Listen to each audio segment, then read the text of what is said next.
Hello students, so let us continue with the next question, question number 75, and the question is first part A. For each positive integer n, show that mu of n plus 1 into mu of n plus 2 into mu of n plus 3 equal to 0. और इसको और कैसे पूछा है, find 4 consecutive integers जैसे n plus 1 n plus 2 n plus 3 for which mu of n equal to 0. मतलब आपने ऐसे 4 consecutive integers बताने हैं जिसके लिए mu of n जो 0 है, फिर mu इज मोबियस फंक्शन. ठीक है जी, लास्ट वीडियो में आपने देखा था मोबियस फंक्शन की डेफिनेशन. उसके बाद बी पार्ट है इसका, फॉर n इक्वल टू 10 के लिए ये हमने रिजल्ट वेरीफाई करना है. Summation d divides n, summation c divides 10 by d, ध्यान रखना है. d डिवाइड्स n मतलब n के पॉसिबल डिवाइजर्स और 10 बटे d के पॉसिबल डिवाइजर्स. तो mu of d into f of c is equal to summation c divides 10, summation d divides 10 by c f of c mu of d. Last video हमने ऐसा एक theorem की थी, तो उसको यहाँ पे वेरीफाई करेंगे. तो 1 बाई 1 देखते हैं ज़रा. First question, by division algorithm divide n by 4. n को हमने 4 से डिवाइड किया. This imply there exist some quotient q comma some quotient remainder r belongs to z such that n equal to 4q plus r. आपको कोई दिक्कत नहीं, अभी हम बातें कर चुके हैं फर्स्ट सेक्शन में कि n को आपने 4 से डिवाइड किया, कुछ क्वोशंट आया कुछ रिमाइंडर आया, तो डिविडेंड डिवाइजर क्वोशंट और रिमाइंडर के बीच में रिलेशन होता है n equal to 4q plus r, where r lies between 0 and 4, otherwise 0. r की वैल्यू 0 से स्टार्ट होगी और 4 से कम होगी. तो इसका मतलब n क्या क्या हो सकता है, r की वैल्यू 0 4q, r की वैल्यू 1 4q प्लस 1, r की वैल्यू 2 4q प्लस 2, r की वैल्यू 3 4q प्लस 3. ठीक है जी, इसकी डिटेल स्टडी हम कर चुके हैं फर्स्ट सेक्शन में. उसके बाद we know mu of n, ये जो मोबियस फंक्शन है इसकी वैल्यूज होती हैं. नंबर 1 क्या वैल्यू होती है, अगर एन की वैल्यू 1 है तो इट इज़ 1.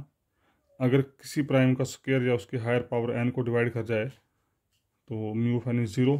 और अगर एन के आपका डिस्टिंक्ट प्राइम फैक्टराइजेशन मिल जाए तो जितने डिस्टिंक्ट प्राइम फैक्टर होंगे वो -1 की पावर बन जाती है. अगर आर डिस्टिंक्ट प्राइम फैक्टर्स हैं तो -1 की पावर आर बन जाएगी. अब बारी बारी से देखते हैं ज़रा. देखिए ज़रा, पहले लिया हमने case 4q, n equal to 4q. n equal to 4q means 4 divides n, 4 divides n means 2 का स्क्वायर डिवाइड्स n, 2 का स्क्वायर डिवाइड्स n. देखिए ज़रा, 2 इज़ इवन प्राइम नंबर और 2 का स्क्वायर अगर n को डिवाइड कर जाए तो म्यू ऑफ n की वैल्यू क्या हो जाएगी 0. तो mu of n equal to 0. ठीक है जी. उसी तरीके से फिर दूसरा केस लिया 4q प्लस 1. सेकेंड केस लिया हमने 4q प्लस 1. तो 4q प्लस 1 के लिए ये ले लिया हमने n equal to 4q plus 1. ठीक है जी. तो उसके लिए मैंने ले लिया n प्लस 3. ये आपको थोड़ा सा ध्यान रखना पड़ेगा कि कौन सा कॉन्जिक्यूटिव इंटीजर लेना है. आपके पास 4 कॉन्जिक्यूटिव इंटीजर्स हैं, n plus 1 n plus 2 n plus 3. ठीक है, तो n के लिए हमने देख लिया. अब n plus 1 n plus 2 n plus 3 जो हैं वो इनमें से एक बनेगा 4q प्लस 1, एक बनेगा 4q प्लस 2, एक बनेगा 4q प्लस 3. तो क्या किया हमने, n ले लिया 4q प्लस 1, दोनों साइड 3 ऐड कर दिया, दोनों साइड 3 ऐड कर दिया.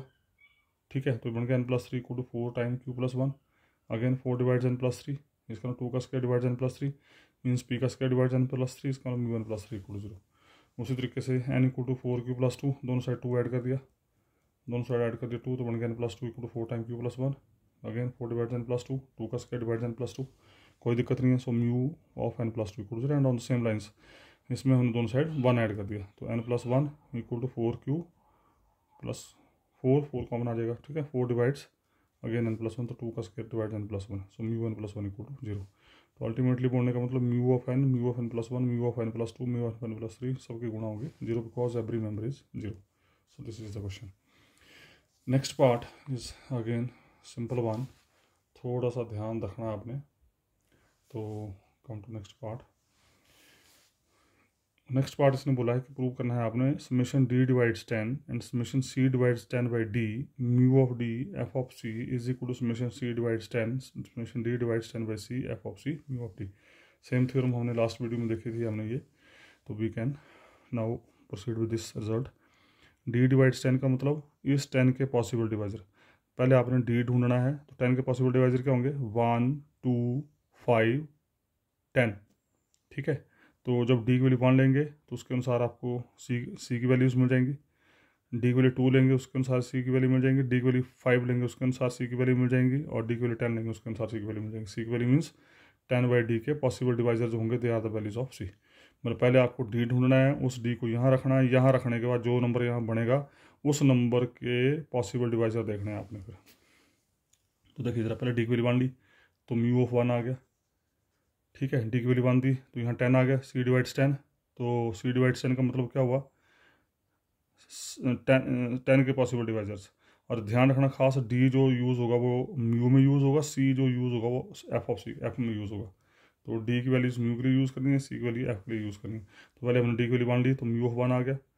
फिर सी के possible divisor, sorry 10/d D 1 लिया तो 10 आया, 10 के पॉसिबल डिवाइजर 1 2 5 10, तो यहाँ क्या बन जाएगा, एफ ऑफ 1 सी की जगह 1, F of 2 F of 5 F of 10 plus बाहर वाली समेशन। ये जो प्लस आ रहा है this is for this summation, और जो अंदर प्लस आ रहे हैं they are for this summation. F of C जो है वो इस समेशन के ऊपर चल रहा है, म्यू ऑफ डी जो है वो इस समेशन के ऊपर चल रहा है। फिर उसका डी की वैल्यू 2 ली, डी की वैल्यू 2 म्यू ऑफ 2, डी की वैल्यू 2 ली तो यहाँ कितना बन गया 5, 5 का मतलब 5 के पॉसिबल डिवाइजर 1 एंड 5, तो ये आ गया एफ ऑफ 1 एफ ऑफ 5। सी की वैल्यू आ गई एफ ऑफ 1, सी की वैल्यू आ गई 1, सी की value 5।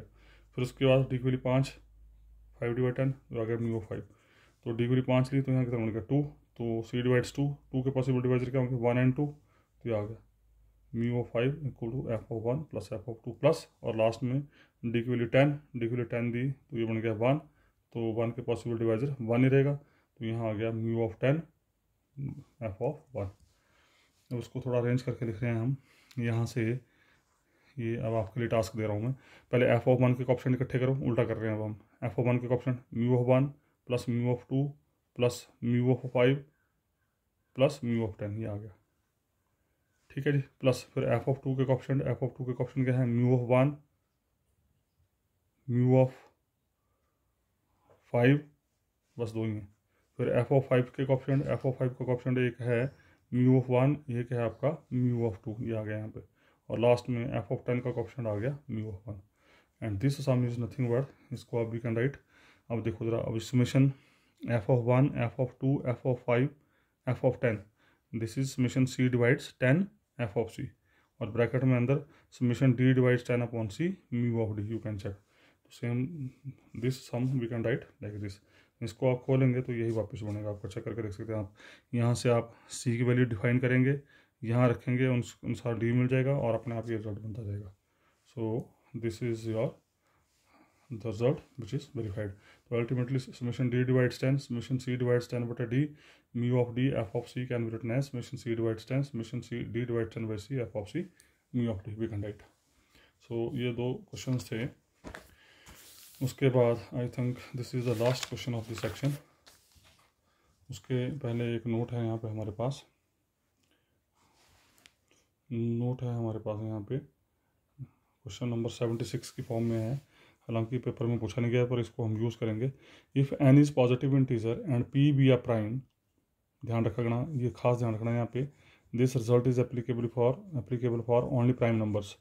If n is positive integer and p be a prime then exponent of highest power of p, मतलब आपने पी की हाईएस्ट पावर ढूंढनी है जो एन को डिवाइड करती है, ऐसी पी की हाईएस्ट पावर जो एन को डिवाइड करती है वो हमने यहाँ ढूंढनी।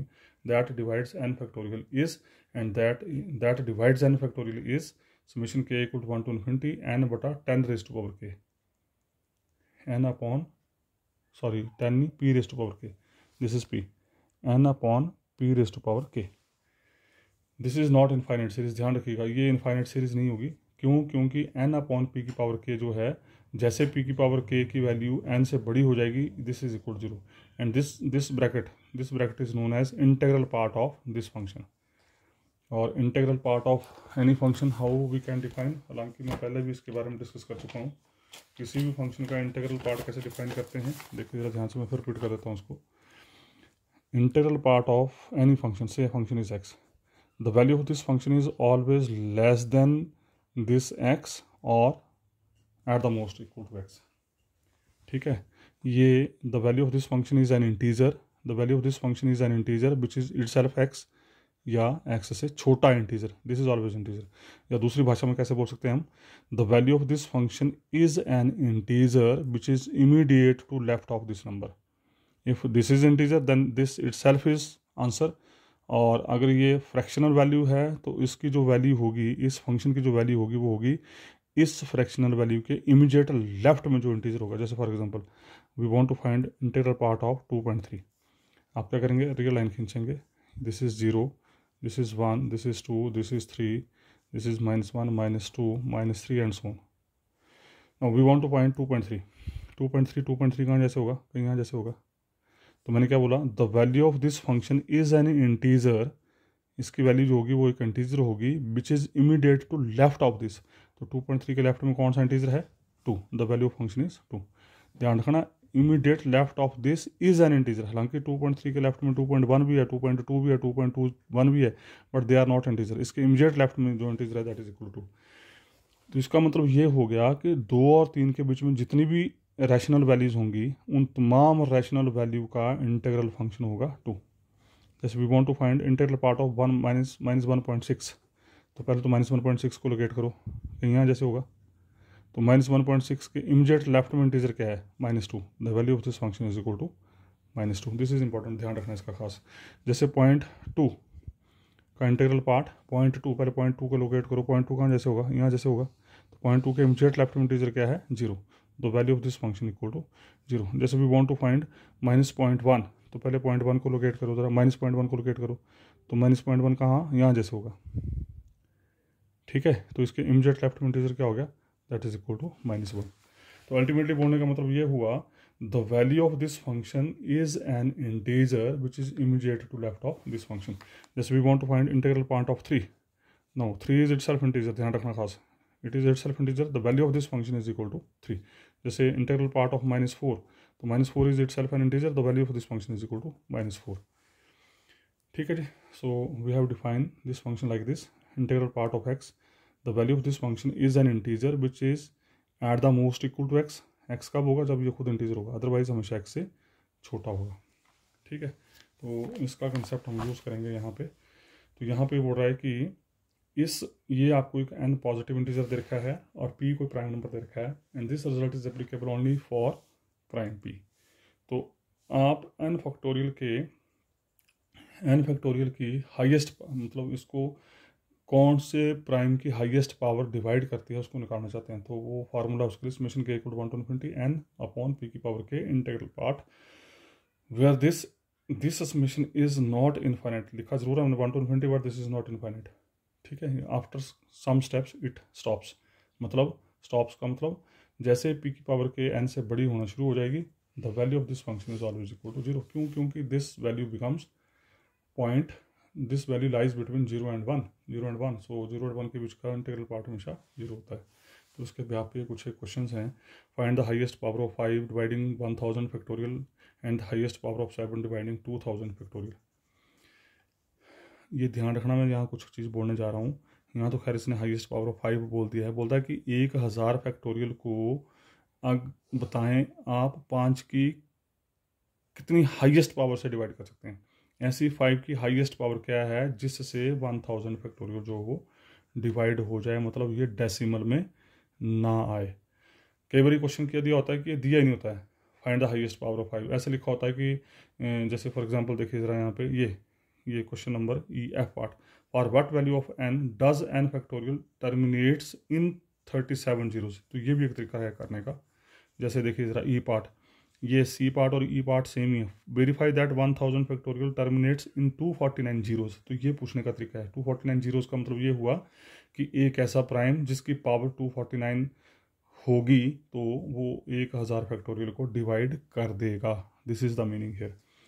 अगर ऐसी स्थिति आएगी जहाँ पर आपको प्राइम नंबर नहीं दे रखा है जिससे आपने इस नंबर को डिवाइड करना है या जिसकी पावर आपने हाईएस्ट ढूंढनी है, तो उस केस में आपने अपने आप से कोई भी प्राइम उठाना है और उसकी हाईएस्ट पावर देख लेनी क्या है।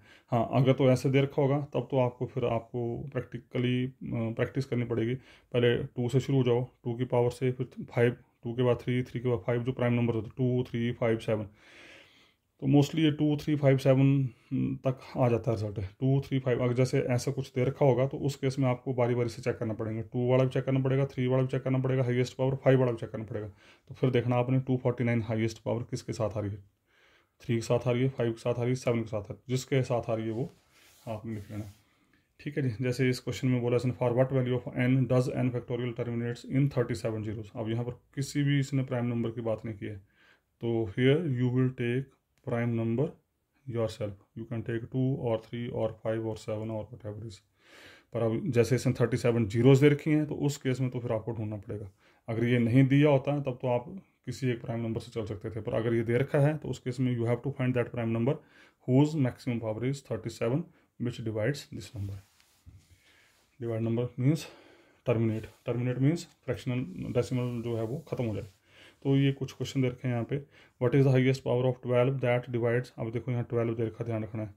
अब ये this is not a prime number, तो क्या करेंगे आप, इसको ब्रेक करेंगे प्राइम नंबर में। तो 12 के फैक्टर क्या होते हैं, 2 2 3। तो in place of 12 you will find the highest power of 2 and highest power of 3 और उसका दोनों को मल्टीप्लाई करें। We will get this. Find the number of zeros with which the decimal representation of 100 factorial terminates. देखो यहाँ पर कोई prime number नहीं दे रखा है, तो you will start with 2 3 5। तो you can see even you can start this with 2 or 3 or 5 whatever is, क्योंकि यहाँ पर ना तो उसने नंबर ऑफ जीरोस दे रखी ना उसने प्राइम नंबर दे रखा, तो किसी प्राइम नंबर को आप लेकर चल सकते हैं यहाँ पे। Find N integer n greater than equal to 1 such that the highest power of 5 contained in n factorial is 100। तो यहाँ पर दे रखा उसने, यहाँ आपने बोल रहा है कि इस n फैक्टोरियल को 5 की किस हाईएस्ट पावर से डिवाइड करें and that highest power is 100। उसके बाद determine the highest power of 3 dividing 80 factorial and highest power of 7 dividing 2400। And उसी तरीके से ये लास्ट क्वेश्चन है, n greater than equal to 1 p is prime then prove that 2n factorial but n factorial का whole square is an even integer. p अगर कोई prime है, n 1 से बड़ा है, तो आपने प्रूव करना है कि ये नंबर जो है वो इवन इंटीजर है। तो इसमें कोई प्रॉब्लम नहीं है, इसको आप इंडक्शन प्रोसेस से प्रूव कर सकते हैं। तो बारी बारी से देखते हैं ज़रा। And for every question you have to write this formula. ये जो ऊपर लिखा है मैंने नोट फॉर्म में, for every question you have to write this formula firstly. So we know if n is positive integer and p be a prime then exponent of highest power of p that divides n factorial is summation k equal to 1 to infinity n बटा p raised to power k, where this series is not infinite because n बटा p raised to power k equal to 0 as p raised to power k is greater than n। ये आप question करेंगे तो आपको पता लग जाएगा। Now check, now highest power of 5 dividing 1000 factorial. देखिए ज़रा, n की वैल्यू है 1000, p की वैल्यू है 5, अप्लाई द फार्मूला। तो जब इस समेशन को खोलेंगे तो क्या बनेगा, n बटा पी प्लस n बटा पी स्क्वायर प्लस n बटा पी की पावर 3 प्लस n बटा पी की पावर 4। तो ये खोल देंगे 1000 बटे 5 प्लस 1000 बटे 5 स्क्वायर, 1000 बटे 5 की पावर 3, 1000 बटे 5 की पावर 4, और यहाँ पर आके ये p की पावर के इससे बड़ा हो जाएगा। ठीक है, तो that's why this sum is always finite. तो ये आ गया 200, ये आ गया 40, ये आ गया 8, ये 8/5, 8/5 का मतलब 1.6, और 1.6 का इंटीग्रल पार्ट लगाना है यहाँ पे। ये इसके साथ आएगा इंटीग्रल पार्ट, फ्रैक्शनल वैल्यू के साथ इंटीग्रल पार्ट आएगा, खास ध्यान रखना है। इंटीजर वैल्यू के साथ ना आए कोई दिक्कत नहीं है। 1000 और 3125, तो ये बनेगा अराउंड अबाउट 0.32। तो 1.6 का इंटीग्रल पार्ट बन जाएगा 1, इमीडिएट लेफ्ट में इंटीजर, 0.3 के इमीडिएट लेफ्ट में 0। तो यहाँ से ऑनवर्ड सारा सम 0 हो जाए, क्योंकि इसका अगला नंबर और छोटा होगा, अगला नंबर और छोटा होगा, and from here all the numbers are nearly equal to 0। तो यहाँ से ऑनवर्ड सारे फंक्शन की वैल्यू जो होगी 0 हो जाएगी। तो बचेगा क्या, 200 प्लस 40 प्लस 8 प्लस 1, तो it becomes 249। So this is 249। तो अल्टीमेटली बोलने का मतलब हो गया 5 raised to 249 is the number which divides 1000 factorial. Highest power of 5 is 249, or there are 249 zeros for which 1000 factorial terminates. तो उसी तरीके से दूसरा क्वेश्चन है, 2000 फैक्टोरियल को 7 से डिवाइड करना है, 7 की हाईएस्ट पावर ढूंढनी है आपने जो इसको डिवाइड करती है। तो सेम प्रोसीजर, 2000 ओवर 7, 7 का स्क्वायर, 7 का क्यूब, 7 की पावर 4, ठीक है, और 7 की पावर 4 यहाँ पे जो है वो 2000 से एक्सीड कर जाएगी, तो अगले नंबर लिखने की ज़रूरत नहीं है, जैसे एक्सीड करेगी बस वहीं स्टॉप करना है। तो इसको डेसिमल में कन्वर्ट कर दिया, ठीक है जी, अपनी सुविधा के लिए। तो 285.7 का इंटीग्रल पार्ट 285, इसके इमीडिएट लेफ्ट में इंटीजर 285 होगा, इसके इमीडिएट लेफ्ट में इंटीजर 40, इसके इमीडिएट लेफ्ट में 5 और इसका इंटीग्रल पार्ट 0 होगा, तो दिस बिकम्स 330। इसका मतलब 7 रेज़्ड टू 330 डिवाइड्स 2000 फैक्टोरियल, या यू कैन से 7 की हाईएस्ट पावर 330 है विच डिवाइड्स दिस, उसके बाद ये डेसिमल बढ़ना शुरू हो जाएगा। ठीक है, similar is the next question. In determining the number of times 10 enters into the product of 50 factorial, it is enough to find the exponent of 2 and 5। अब 10 आ रहा था ना यहाँ पे, तो 10 तो आपका कॉम्पोजिट नंबर है, इसको ब्रेक कर दिया 2 and 5 में, तो आप क्या करेंगे 2 का रिजल्ट अलग से निकाल लेंगे, 5 का अलग से निकाल लेंगे, तो 2 के अनुसार कितनी आ गई 47 और इसके साथ आ गई 12। तो दोनों में मिनिमम देखना क्या है, जो दोनों का मिनिमम होगा that is the final answer. तो इसका 50 फैक्टोरियल एंड्स विद 12 zeros, जो मिनिमम होगा ध्यान रखना खास है। जब इस तरह का कॉम्पोजिट नंबर आएगा तो उसको ब्रेक करिए प्राइम फैक्टराइजेशन में, फिर उनको इंडिविजुअली आप हाईएस्ट पावर निकाल लीजिए और उन हाईएस्ट पावर में फिर जो मिनिमम होगा वो आपका फाइनल आंसर होगा। ठीक है जी। उसके बाद ई पार्ट इसी तरीके से सेम क्वेश्चन सारे, हाईएस्ट पावर ऑफ 5, ये तो अभी बता दिया मैंने आपको, highest power of 5 dividing 2000 by dividing 1000 factorial. अब यहाँ पर इस क्वेश्चन में क्या था, उसने प्राइम नंबर नहीं दे रखा था, तो you have to start with, क्योंकि अदरवाइज तो याद करना पड़ेगा, you start with 2 then 3 then 5। अब उसने पूछा है कि 1000 फैक्टोरियल टर्मिनेट, इसका जो डेसिमल पार्ट है वो तब तक नहीं आएगा जब तक इसके पास 249 जीरोस ना आ जाए। तो अगर जीरोस दे रखे होंगे तो you have to find that prime for which this result holds.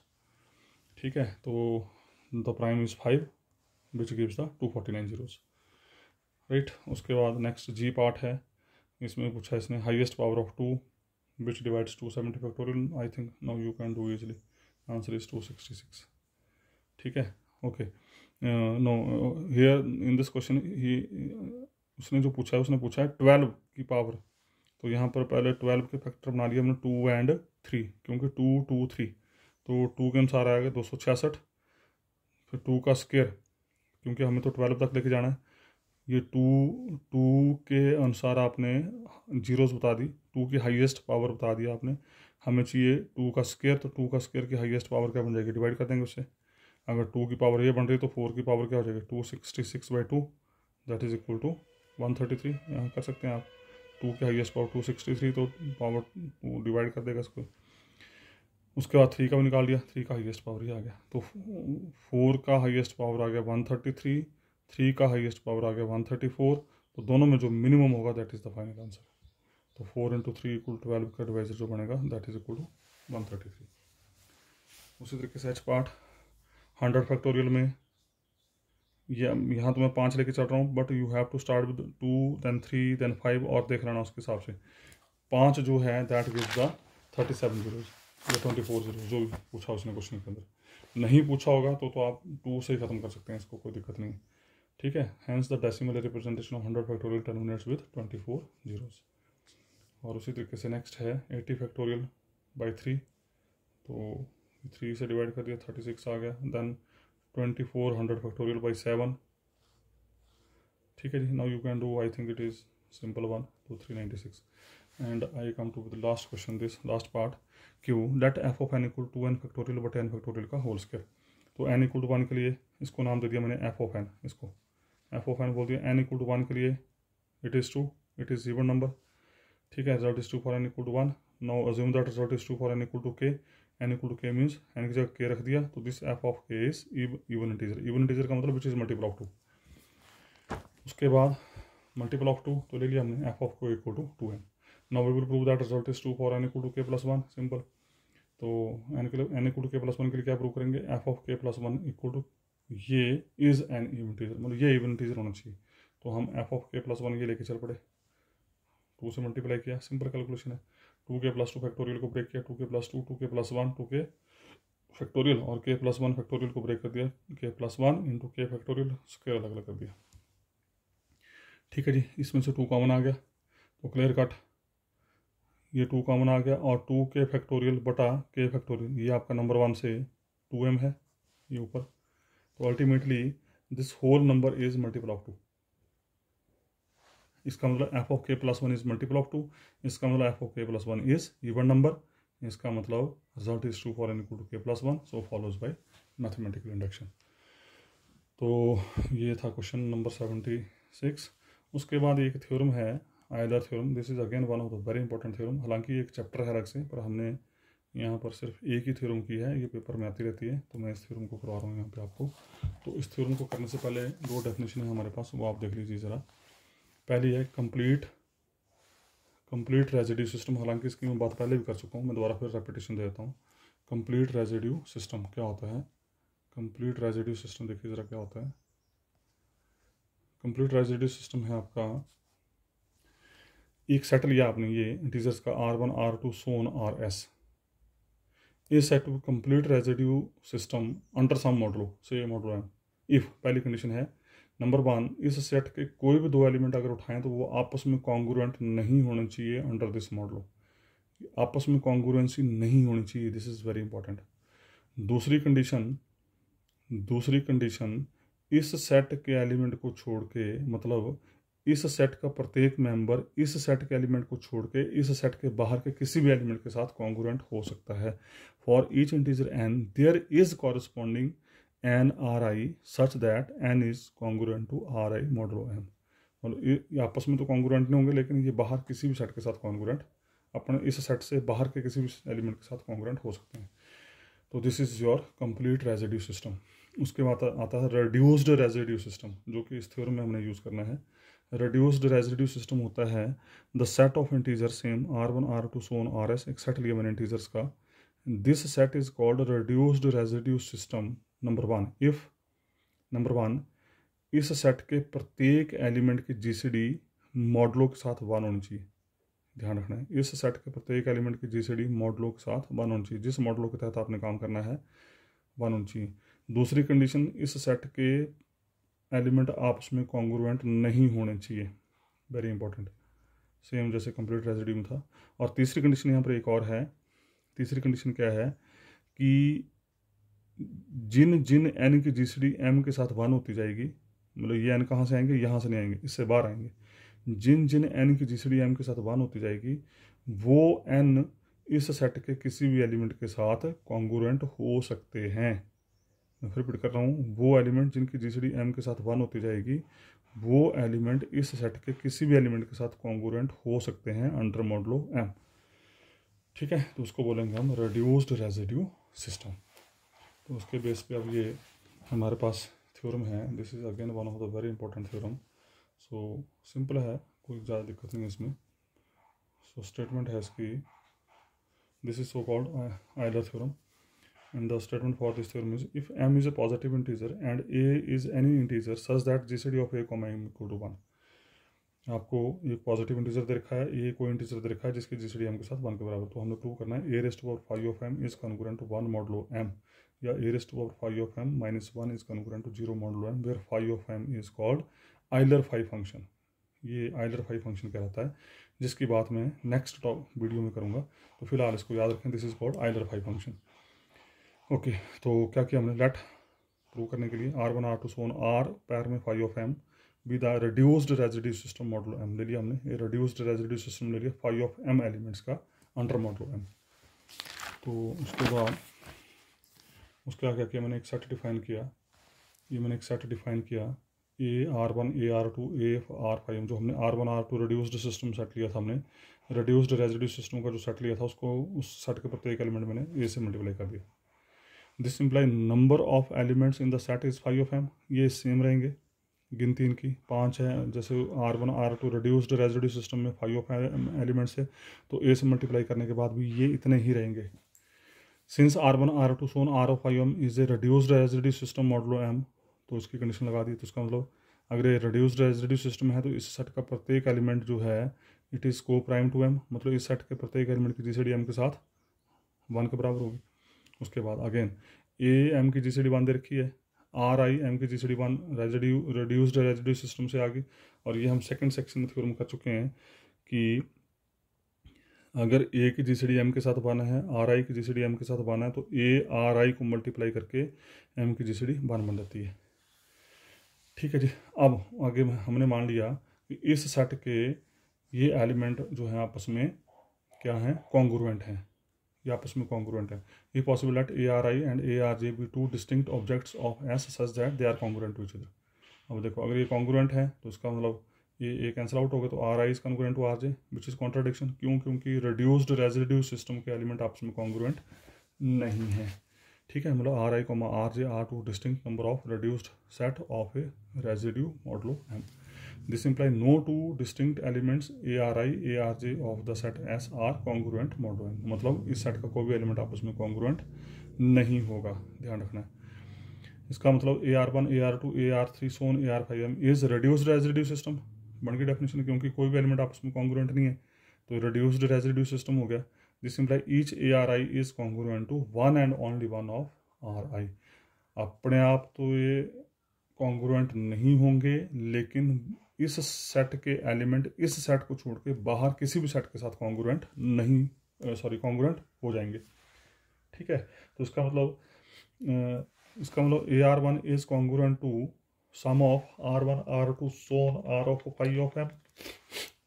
मैं फिर रिपीट कर रहा हूँ, ये सेट के एलिमेंट आपस में कॉन्ग्रुएंट नहीं है, इसका मतलब बन गया रिड्यूस्ड रेजिड्यू सिस्टम। अगर ये रिड्यूस्ड रेजिड्यू सिस्टम बन गया तो इसका मतलब इस सेट के एलिमेंट आपस में कॉन्ग्रुएंट नहीं होंगे, लेकिन बाहर किसी भी सेट के एलिमेंट के साथ कॉन्ग्रुएंट नहीं हो बाहर के किसी भी एलिमेंट के साथ कॉन्ग्रुएंट हो जाएंगे। ठीक है, तो मान लीजिए AR1 is congruent to R1, it is 100%, ये होंगे पक्का। AR1 हो सकता है AR1 R2 के साथ हो जाए, R3 के साथ हो जाए। Let us suppose AR1 is congruent to R1, AR2 is congruent to R2, AR5M is congruent to R5M। ठीक है, और कॉन्ग्रुएंसी की डेफिनेशन ये हमने थ्योरम नंबर 55 की थी एक सेकंड सेक्शन में, जहाँ मैंने बार बार बोला था, रिजल्ट याद करिए। अगर इस तरह से आपके पास डिफरेंट कॉन्ग्रुएंसी हैं तो उनको हम आपस में मल्टीप्लाई कर सकते हैं। मल्टीप्लाई किया AR1, AR2, AR3 so on AR5M congruent to R1, R2 so on R5M modulo M। तो ये कितनी बारी आ रहा है यहाँ पे 5M टाइम, तो A⁵ ये आ गया। ठीक है, और क्योंकि A और M की GCD 1 है तो A⁵ की GCD M के साथ 1 हो जाएगी, तो इसका मतलब इस नंबर कैंसिल आउट तो इसका A⁵ is congruent to 1 modulo M, और यही हमने प्रूव करना था। तो A⁵ is congruent 1 modulo M और A⁵ -1 congruent to 0 modulo M, और साथ ही आपका सेक्शन का तथास्तु। और नेक्स्ट सेक्शन फिर हम स्टार्ट करेंगे नेक्स्ट वीडियो में। So thank you very much.